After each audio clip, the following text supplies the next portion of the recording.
Bienvenidos a un nuevo video de el temario de Biología 2. Continuamos con el bloque 3 y ahora toca que veamos las etapas del parto y la lactancia. Entonces, hay que definir el parto. En primer lugar, ¿qué es el parto? Bueno, es la acción mediante la cual el útero desaloja a través de la vagina el producto de la fecundación en condiciones viables para la vida. Es decir, no solamente es la expulsión del producto de la gestación, el producto de la fecundación, además tiene que ser viable para la vida, porque de otro modo le llamaríamos aborto, por ejemplo. El aborto ocurre antes de las 20 semanas. O estaríamos hablando de una condición que se llama óbito, cuando la muerte ocurre ya sea dentro del útero o cuando, o también puede ocurrir la muerte prematura, si es expulsado el producto de la gestación y aun cuando nazca vivo, sus condiciones no le permiten sobrevivir. Entonces, no entraría en la definición de parto como tal. Bien, entonces se considera viable el producto si es capaz de sobrevivir fuera del útero, sea de forma autónoma o con apoyo médico. Decir esto no quiere decir de forma independiente y es importante hacer la aclaración. De forma autónoma quiere decir que puede, por ejemplo, respirar por sí mismo. Quiere decir que si es capaz de alcanzar el alimento, alimentarse por sí mismo, que es lo que hace un recién nacido, el neonato, es lo que normalmente debe de hacer. A veces sus condiciones no le permitirán, por ejemplo, respirar por sí mismo. Existe un trastorno que se llama síndrome de la membrana hialina, ocurre en prematuros, en los cuales la maduración de sus pulmones no es la adecuada, no pueden respirar bien y se necesita apoyo, pero eso no quiere decir que, que van a morir, ¿no? El apoyo médico puede servirles para sobrevivir y en ese caso el producto es viable. Bien, ¿cuáles son las causas que desencadenan el trabajo de parto? Puede haber varias. Una, por ejemplo, sería la disminución de la secreción de la progesterona. Vamos a recordar que inicialmente era el cuerpo amarillo del ovario el que producía progesterona, más adelante lo fue la placenta. Y entonces, cuando la placenta disminuye la secreción de progesterona, es una causa probable por la que se desencadena el trabajo de parto. Otra causa probable es la distensión del útero. Recordemos que en la medida en que va creciendo el producto de la gestación, el feto, aumenta lógicamente también la dimensión, el tamaño del útero. Y se piensa como una probabilidad para el desencadenamiento del trabajo de parto que esta distensión, este aumento de volumen del útero pueda desencadenar el parto. La otra también es la disminución del líquido amniótico, no está muy clara, pero es una probabilidad. Otra es el envejecimiento de la placenta, ¿no? Y hay más causas probables que no se mencionan aquí, por ejemplo, el hecho de que la parte del feto que esté orientada hacia el cérvix comience a descender, en ocasiones será la cabeza, lo más frecuente. En otras ocasiones podrá ser la pelvis del feto, la que esté orientada hacia el cérvix. Aquí en este caso sería más difícil que hubiera una auténtica distensión del cérvix, pero puede ocurrir porque también existen los partos pélvicos o los partos con presentación pélvica. En cualquier caso, es la distensión del cérvix la que puede producir o desencadenar también el trabajo de parto. Bien, Entonces, no hay una fecha definida para que ocurra un parto. No se puede decir con exactitud matemática qué día va a ocurrir. Sin embargo, sí se puede calcular eh, con cierto grado de aproximación.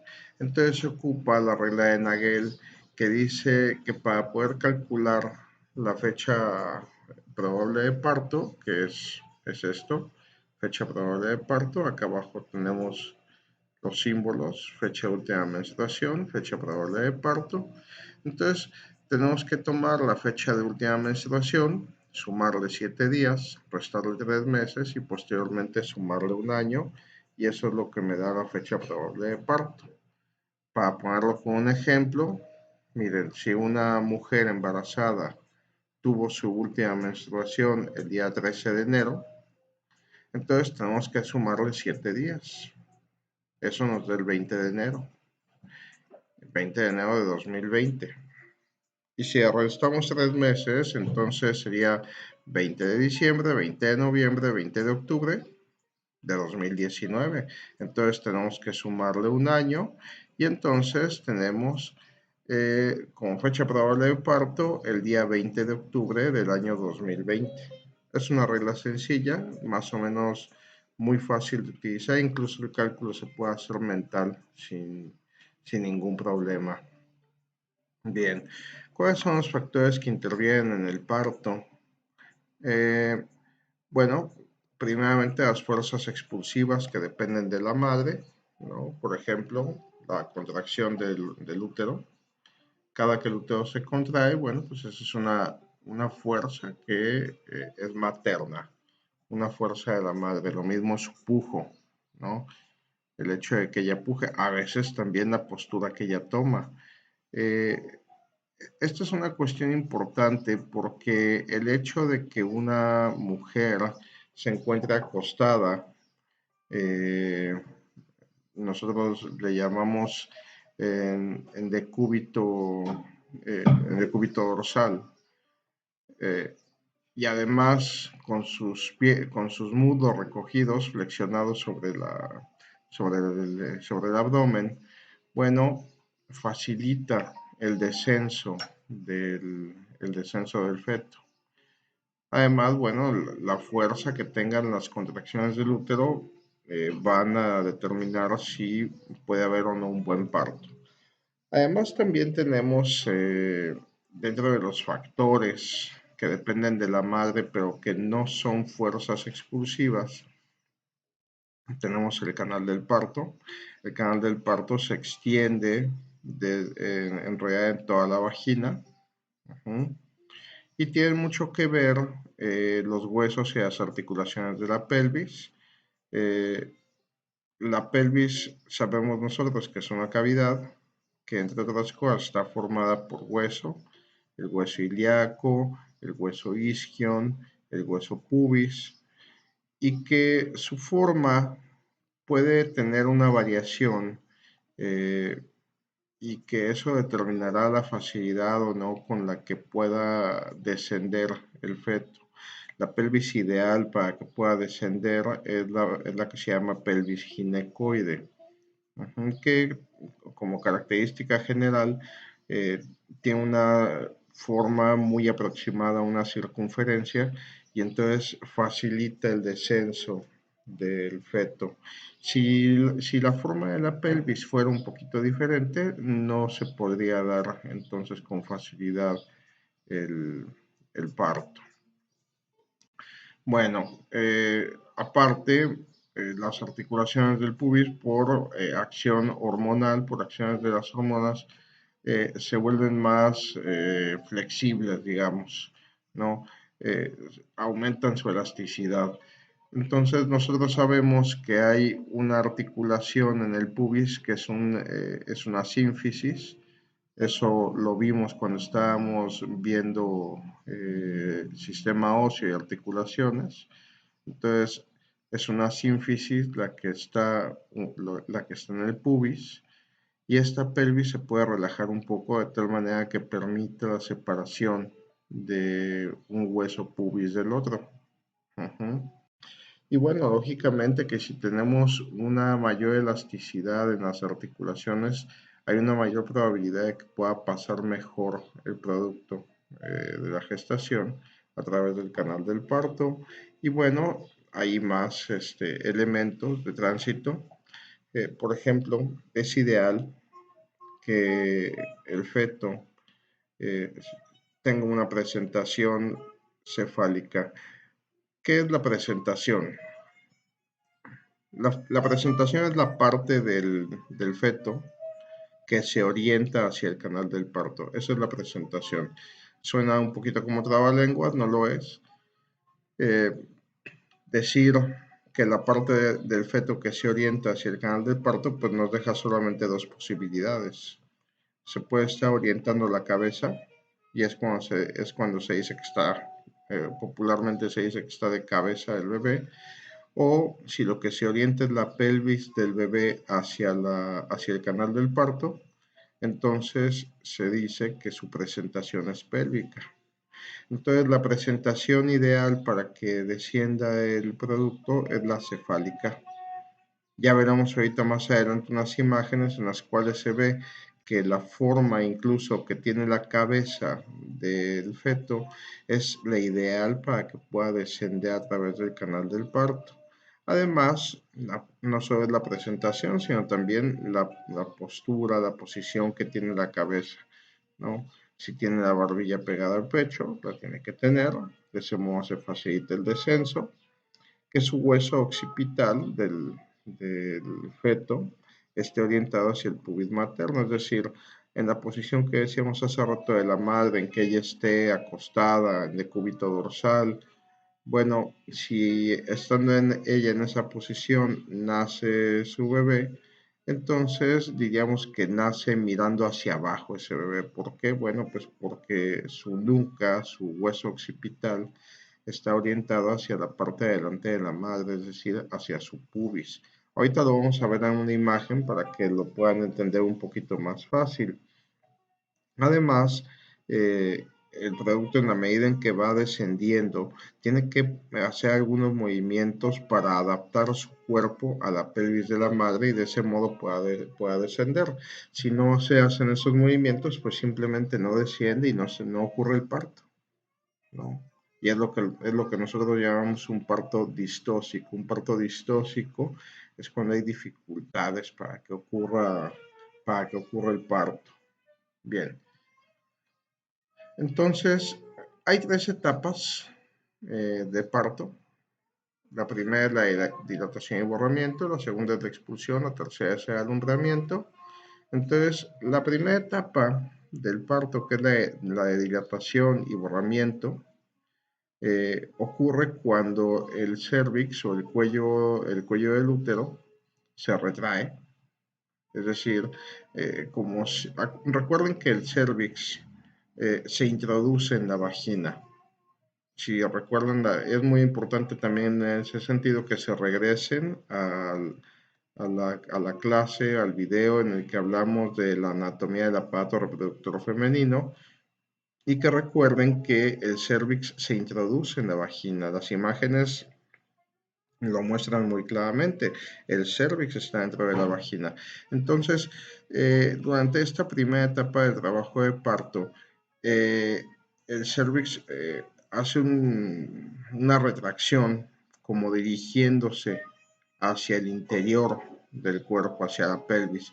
Se retrae y entonces cada vez una menor porción de cérvix está dentro de la vagina. Por lo tanto, se dice que el cérvix se borra. ¿Uh? Y por otra parte, también el cérvix, aparte de que se borra, se dilata. ¿Uh? Es decir, se va abriendo. Y se va abriendo de tal forma que parecía formar un anillo. Ajá. Cuando este anillo alcanza un diámetro aproximado de 10 centímetros, entonces es capaz de descender el feto. Bien, la segunda etapa, la etapa 2, que es la expulsión, consiste en el descenso del producto a través del canal del parto, con el mecanismo que ya habíamos mencionado en la diapositiva anterior. Ajá. Y esta etapa concluye una vez que ha salido el neonato, nada más el neonato. Porque la etapa 3, la del alumbramiento, es la que consiste en la expulsión del resto de las partes que acompañaron al producto, ahora ya neonato, ya no le llamamos feto, ahora en este momento ya le llamamos neonato. Entonces, la etapa 3, que es el alumbramiento, consiste en la expulsión de la placenta, del cordón umbilical, de las membranas ovulares, de todos esos restos. ¿Ok? Entonces, es un error relativamente común que mucha gente dice que si ya dio a luz, que si ya alumbró, bueno, pues nosotros nos referimos a alumbramiento específicamente a la expulsión, no del neonato, no del feto, sino a la expulsión de los restos ovulares. Ajá. Y esos restos ovulares son la placenta, el cordón umbilical y las membranas que rodean al feto. Ujú. De esas no hablamos, no vamos a hablar de ellas, simplemente saber que son partes que se tienen que expulsar. Bien, vamos a presentar una serie de imágenes. Aquí podemos observar el cervix o cuello del útero y acá tenemos la vagina. Entonces, fíjense cómo cuando empieza a ocurrir la dilatación, digo el borramiento, perdón, se retrae. Este cervix se está como dirigiendo hacia arriba. ¿Mm? De tal manera que ya podemos decir en este momento que ya está borrado el cervix. Y ahora lo que resta, la siguiente etapa es que se dilate y la dilatación consiste en que, miren, se va abriendo poco a poco. Y si nosotros lo pudiéramos ver por abajo, pues lo veríamos como si fuera un anillo que se va abriendo, un anillo que va aumentando sus dimensiones. Bien, entonces vamos a ver esto que es la expulsión, vamos a verlo ahora en imágenes y después lo vamos a ver en una imagen dinámica, que es interesante. Ajá. Entonces, eh, el parto, eh, voy a presentar una serie de imágenes. Recuerden que algunas condiciones que habíamos dicho. Lo ideal obviamente es que la presentación sea la cefálica. Esto es la presentación cefálica. Vean lo que decíamos hace rato. La presentación es la parte del producto que se orienta hacia el canal del parto. Aquí es el canal del parto. Entonces, eh, como la parte del producto, la parte del bebé que se está orientando hacia el canal del parto es la cabeza, pues entonces decimos que la presentación es cefálica, porque recuerden que cefálico significa cabeza. Fíjense aquí cómo el cervix no solamente está totalmente borrado, sino también dilatado. Y entonces bueno, aquí a cada una de las imágenes que vamos a estar viendo aquí, se va a presentar esta otra imagen, eh, en la que ustedes pueden imaginar que están colocados aquí, eh, delante de la pelvis de la madre, y que pudieran ustedes estar observando la presentación o la cabeza del bebé. Esto sería el pubis de la madre y acá abajo su hueso sacro. Es decir, yo como observador me coloco aquí y estoy observando esta zona. Y lo que estoy observando son los huesos del cráneo del bebé. Acá tenemos el hueso occipital, tenemos sus dos huesos parietales y tenemos el hueso frontal. Ajá. Entonces está pasando o va a pasar a través de la pelvis. Acá tenemos el hueso pubis. Acá abajo tenemos el sacro y el coxis. Ajá. Entonces, en esta primera fase se flexiona la cabeza del bebé después de haberse encajado. Ajá. Y bueno, es de hecho lo primero que ocurre, que se encaje. Ya enseguida, fíjense cómo la cabeza del producto comienza a rotar, es decir, a dar vuelta. Fíjense cómo la cara en la primera parte del trabajo de parto estaba orientada un poco hacia uno de los costados de la madre, en este caso hacia el costado derecho. Ujú. Pero en la medida en que va descendiendo y para poderse acomodar al canal de parto, tiene que voltear la cabeza hacia el sacro de la madre y desciende cada vez más. Y eso lo notamos aquí, por ejemplo, en esta imagen. Fíjense cómo aquí eh, el hueso occipital del producto no está orientado hacia el pubis, del mismo modo que el hueso frontal no está orientado hacia el sacro, pero aquí comienza a girar. Y si vamos a la siguiente imagen, ya acabó de hacer ese movimiento de rotación que le llamamos rotación interna, y ahora comienza a extenderse el cuello, es decir, fíjense cómo la barbilla ya no está pegada al pecho, sino que ahora se extiende. Acuérdense que tenemos movimientos en las articulaciones, un movimiento se llamará de flexión y el movimiento contrario a la flexión es de extensión. Entonces, fíjense cómo la cabeza del producto comienza a extenderse. Ya no está la barbilla pegada al pecho, además de que la cara ya está totalmente orientada hacia el sacro y el hueso occipital, como podemos ver aquí, está orientado hacia el pubis de la madre. Y si seguimos entonces, se extiende completamente la cabeza del bebé, del feto. Ajá. Y lógicamente la barbilla ya no vamos a ver pegada al pecho. Pero los movimientos que presentó la cabeza y que hemos estado estudiando, van a ver ustedes que se están replicando en todo el cuerpo en todo el cuerpo del bebé. Ajá. Es decir, lo que nosotros observamos en la cabeza que presentaba un movimiento de rotación interna, lo va a presentar también los hombros, y más adelante también sucederá con la pelvis del bebé. Ujú.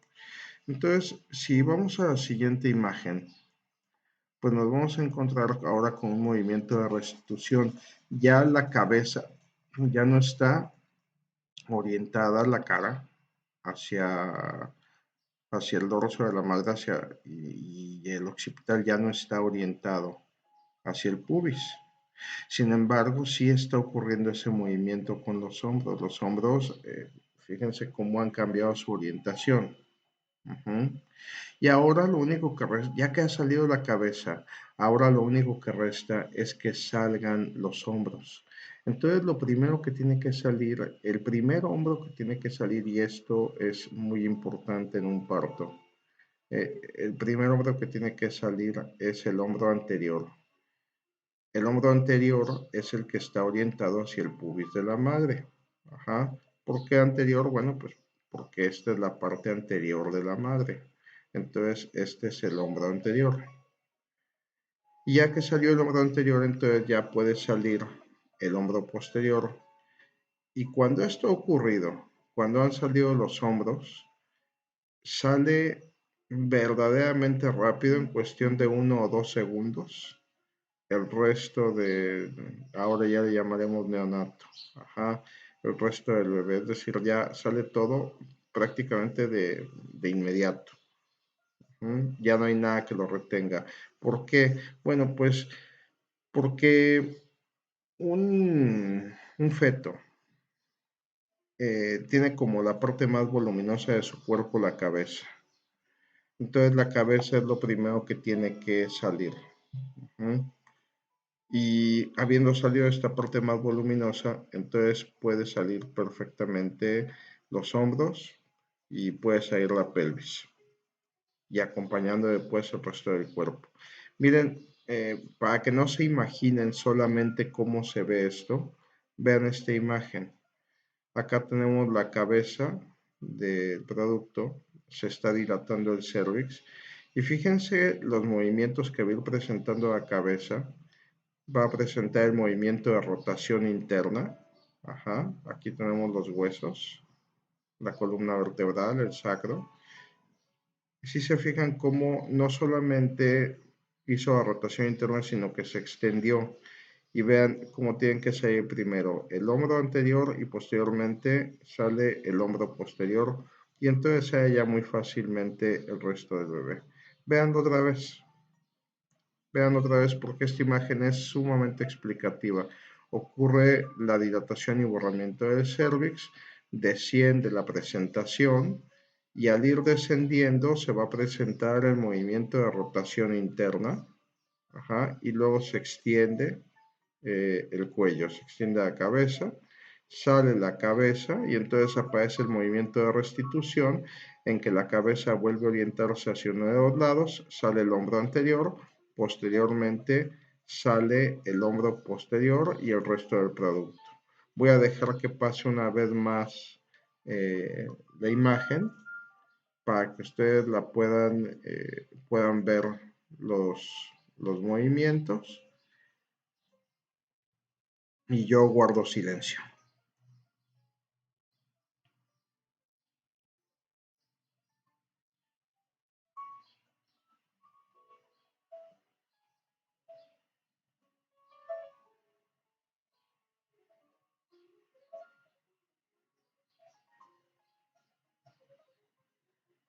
Bien, entonces esta es una imagen dinámica muy bonita que muestra cómo ocurre el trabajo de parto y con esto pues damos fin al tema de el parto. Continuaremos con lactancia. Les agradezco mucho su atención.